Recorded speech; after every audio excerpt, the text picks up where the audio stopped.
ग्रामीण सफाई कर्मचारी यूनियन के आज जो साथी हैं नूह की अनाज मंडी के अंदर ये इकट्ठे हो रहे हैं और ये सभा कर रहे हैं। इनसे बात करेंगे कि आज ये लोग यहाँ किस लिए आए हैं और इनकी क्या क्या समस्याएं हैं। सर, आपका क्या नाम है? मेरा नाम मिथुन है। आप यहाँ किस लिए आए हैं और ये सभा किस लिए कर रहे हैं? ये आज हमारी जो है आम सभा है, इसमें हम तैयारियां कर रहे हैं। हमारे जो आंदोलन है आगामी, उनके लिए आज ये पूरे ज़िले के जो पदाधिकारी हैं उनको इकट्ठा किया गया है। अभी सरकार के साथ हुई वार्ता में जो 23 जनवरी को ACS के साथ मीटिंग हुई थी और उसमें सहमति बनी थी। सरकार ने अभी तक उनका कोई नोटिफिकेशन जारी नहीं किया। महंगाई के आंकड़ों को देखते हुए आज 17 साल बीत जाने के बाद जो ग्रामीण सफाई कर्मचारी हैं उनको पक्का करने का जो सवाल था उस पर सहमति नहीं बन पा रही। और जो महंगाई के जो आंकड़े थे उनमें यूनियन की तरफ से हमारी 5% जो महंगाई भत्ता जोड़ना था सरकार को, उस पर सहमति बनी थी 3% पर। ACS के साथ मीटिंग में जो सहमति बनी उसका भी आज तक कोई नोटिफिकेशन जारी नहीं हुआ।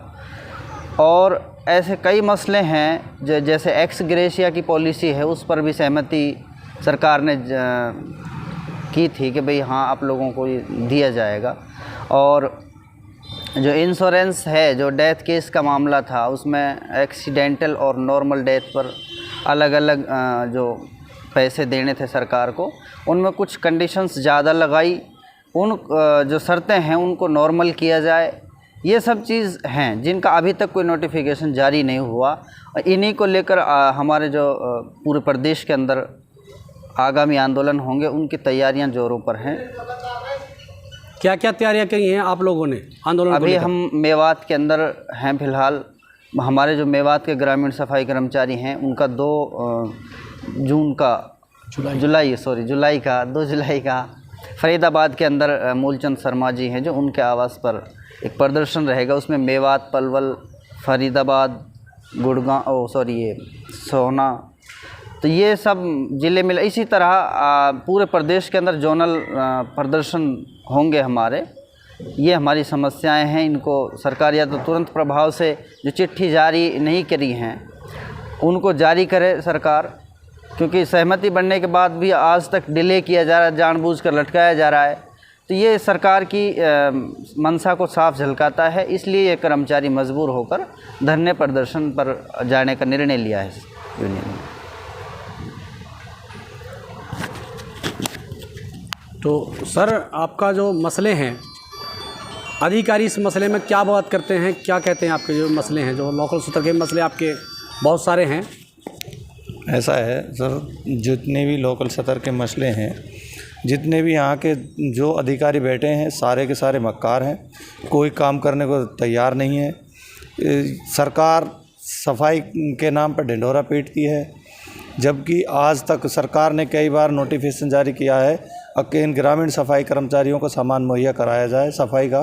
और हमारे यहाँ के जितने भी अधिकारी हैं, आज तक सफाई का सामान आज तक नहीं दिया इन्होंने, और ना ही इनकी देने की कोई मंशा है। ये तो सिर्फ अपनी वाहवाही लूटने के चक्कर में रहते हैं। कोई जितने भी हैं सारे के सारे आज तक सामान पंचायतों को कह देते हैं, पंचायत सेक्रेटरी को कह देते हैं। आज तक किसी भी प्रकार से बहानेबाजी लगाते हैं और आज तक सामान मुहैया नहीं कराया है। किन किन मांगों को लेकर है आपकी ये लड़ाई? हमारी जो ये मांग है, हमारी सबसे मेन मुख्य मांग है कि सरकार से हमारा 23 जनवरी को एक मीटिंग हुई थी ACS के साथ, उसमें हमारी सहमति बनी थी। तो उसमें ये 3% की बढ़ोतरी है, धुलाई भत्ता है। और ये अब हमारी वो क्या कहते हैं, इफ्को के कंपनी के साथ भी वो हुई थी। उन्होंने आज तक इसका कोई नोटिफिकेशन जारी नहीं किया है, और ना ही वो आज तक एक वो आई थी, लेटर निकाला था सरकार ने कि भाई इनको एक कमेटी बना के इनके साथ मीटिंग की जाए। तो हमारे यहाँ के जितने भी वो है अधिकारी, उन्होंने आज तक हमारे साथ आज तक कोई मीटिंग नहीं कराई है और ना ही कराने की उनकी मंशा है। और जब भी उनसे बात करते हैं तो बहाना लगा करके वो आनाकानी कर देते हैं।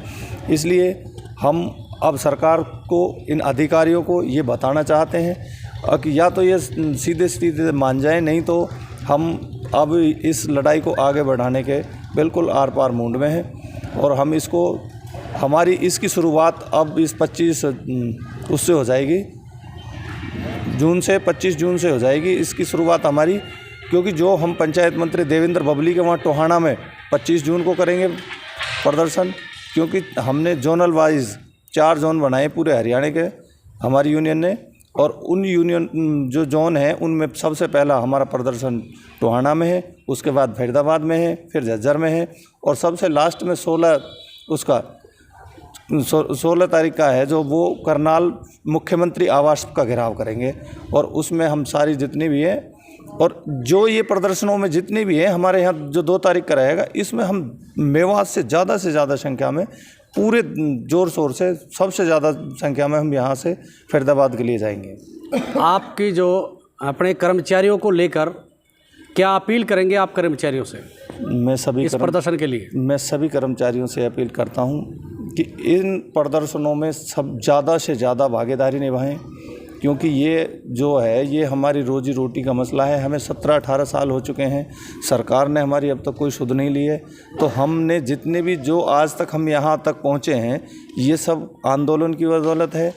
तो मैं कर्मचारियों से ज़्यादा ये अपील करता हूँ कि सभी कर्मचारी इस प्रदर्शन में ज़्यादा से ज़्यादा भाग लें, और सभी साथियों से मेरी ये अपील है।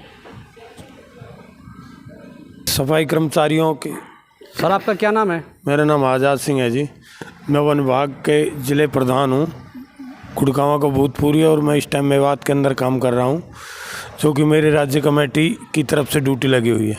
मैं इन साथियों के इस मीटिंग के अंदर जो मैं आया हूँ, उन साथियों का समर्थन करता हूँ कि सरकार अपनी गलत नीतियों को वापस ले, और जो भी इनकी जो जायज़ मांग है वो लागू करें, और ये काले कानून बनाना सरकार बंद करें। सरकार ने जो काले कानून का जो एक धंधा खेल रखा है हरियाणा के अंदर, ये एक गलत है। मज़दूर बहुत परेशान है, मज़दूर को ना समय पर कोई मजदूरी मिलती है, ना कोई पीएफ, ना कोई एसआई का कोई भी मसला है। इसलिए मेरा कहने का मतलब है हरियाणा सरकार से कि आप अपनी नीतियों से सुधरो, अन्यथा जो ये साथी इस प्रोग्राम को जो सफाई कर्मचारी जो करने जा रहे हैं, वन विभाग की तरफ से इन साथियों को मैं पूरी तरीक़ा से समर्थन देता हूं कि जहां भी साथियों का पसीना गिरेगा वहां वन मजदूर यूनियन का खून गिरेगा। हम हरियाणा सरकार को बता देना चाहते हैं कि हमें जंगली कहते हैं, हम एक जंगली है। हम जब जंगल बना सकते हैं तो हमने चौटाला को भी हरियाणा से हमने ही भगाया था, और हुड्डा को भगाने का भी काम हमारा ही था। और अब जो ये खट्टर की जो सरकार जो सत्ता में बैठी है, ये ऐसी सरकार है कि ना इसके कुछ आगे है ना पीछे है, और झूठ बोलने वाली सरकार है। झूठ बोलकर सत्ता को कब्जा लिया। हम इसका पूर्ण विरोध करते हैं कि काले कानून बनाना बंद करें, और जो भी महकमे हैं जिनमें खाली पद पड़े हैं उन सभी पदों को भरें, चाहे वो टीचर के हैं, चाहे वो सफाई कर्मचारी के हैं, चाहे वो फॉरेस्ट के अंदर है, चाहे वो किसी भी अन्य विभागों के अंदर है। सभी विभागों के पदों को भर्ती करें, सरकारी भर्ती हो, एक पॉलिसी बनाई जाए, सभी कच्चे कर्मचारियों को पक्का किया जाए। ये जो ठेकेदारी का जो डंडोरा पीट रखा है, ये इनके रिश्तेदार हैं। कोई खट्टर का रिश्तेदार है, कोई मंत्री का रिश्तेदार है, कोई किसी का रिश्तेदार है। ये इनसे मोटे पैसे कमा रहे। आज विभागों की हालात ऐसी होगी कि विभागों के अंदर ताले लगने की नौबत आ चुकी है। करोड़ों रुपए के तो फॉरेस्ट के अंदर हर महीना घोटाला होते हैं, जो कि पेड़ पौधा कोई सुरक्षित नहीं है, कोई लड़ाई गुडाई नहीं है। सफाई कर्मचारियों के लिए कोई काम के औजार नहीं दिए जाते, जबकि सरकार की पूर्ण जिम्मेदारी होनी चाहिए, और सरकार को इस चीज़ पर पूरी तरीक़ा से ध्यान देना चाहिए कि उनके लिए काम के औजार दिए जाए, फॉरेस्ट के अंदर पेड़ पौधा पर ध्यान रखा जाए, रोडवेज बस कोई भी जो ठेकेदारी पड़ता है वो हरियाणा के अंदर बंद की जाए।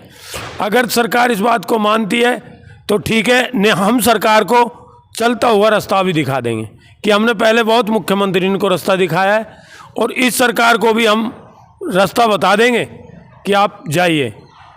तो इसलिए ये जो साथी इस प्रोग्राम को जो करने जा रहे हैं, हम साथी को वन विभाग मजदूर यूनियन की तरफ से पूर्ण समर्थन करते हैं, और साथियों के साथ जी जान से साथ रहेंगे। फरीदाबाद भी मैं साथियों के साथ जाऊंगा और मंत्री के जो धरना प्रदर्शन है उसमें मेरे अन्य मजदूर फरीदाबाद के भी साथ रहेंगे।